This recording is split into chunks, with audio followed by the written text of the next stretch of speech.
हरे कृष्ण। आइए जानते हैं वैशाख या चैत्र मास के कृष्ण पक्ष में आने वाली वरुथनी एकादशी का संपूर्ण महात्म्य। एक बार युधिष्ठिर महाराज ने भगवान श्री कृष्ण से पूछा, हे वासुदेव, आपको नमस्कार है। वैशाख मास के कृष्ण पक्ष में किस नाम की एकादशी होती है, उसकी महिमा बताइए। भगवान श्री कृष्ण बोले, राजन, वैशाख कृष्ण पक्ष की एकादशी वरुथनी के नाम से प्रसिद्ध है। ये इस लोक और परलोक में भी सौभाग्य प्रदान करने वाली है। वरुथनी के व्रत से ही सदा सुख का लाभ और पाप की हानि होती है। ये समस्त लोकों को भोग और मोक्ष प्रदान करने वाली है। वरुथनी के ही व्रत से माधाता तथा धुंधुमार आदि अन्य अनेक राजा स्वर्ग लोक को प्राप्त हुए हैं।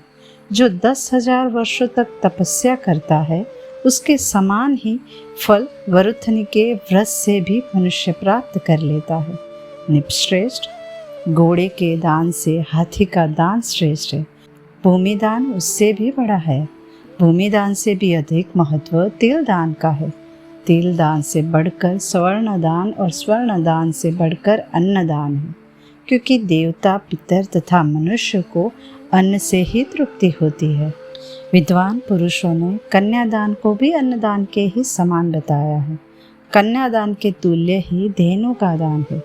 ये साक्षात भगवान का कथन है। ऊपर बताए हुए सब दानों से बड़ा विद्यादान है। मनुष्य वरुथनी एकादशी का व्रत करके विद्यादान का भी फल प्राप्त कर लेता है।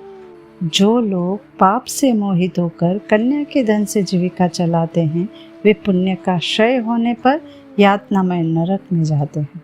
अतः सर्वथा प्रयत्न करके कन्या के धन से बचना चाहिए। उसे अपने काम में नहीं लाना चाहिए। जो अपनी शक्ति के अनुसार अपनी कन्या को आभूषणों से विभूषित करके पवित्र भाव से कन्या का दान करता है, उसके पुण्य की संख्या बताने में चित्रगुप्त भी असमर्थ है। वरुथनी एकादशी करके भी मनुष्य उसी के समान फल प्राप्त करता है।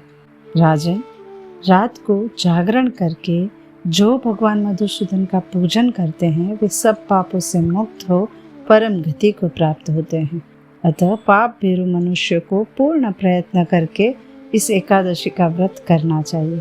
यमराज से डरने वाला मनुष्य अवश्य वरुथनी का व्रत करे। हे राजन, इसके पढ़ने और सुनने मात्र से सहस्त्र गोदान का फल मिलता है और मनुष्य सब पापों से मुक्त होकर विष्णु लोक में प्रतिष्ठित होता है। तो ये रहा वरुथनी एकादशी का संपूर्ण महात्म्य। तो चलिए अपने मन, वचन और इंद्रियों को संयमित करते हुए भगवान श्री लक्ष्मी नारायण के चरण कमलों पर केंद्रित करते हैं और इस अत्यंत मंगलमयी वरुथनी एकादशी का श्रद्धा और निष्ठापूर्वक पालन करते हैं। जय श्री लक्ष्मी नारायण।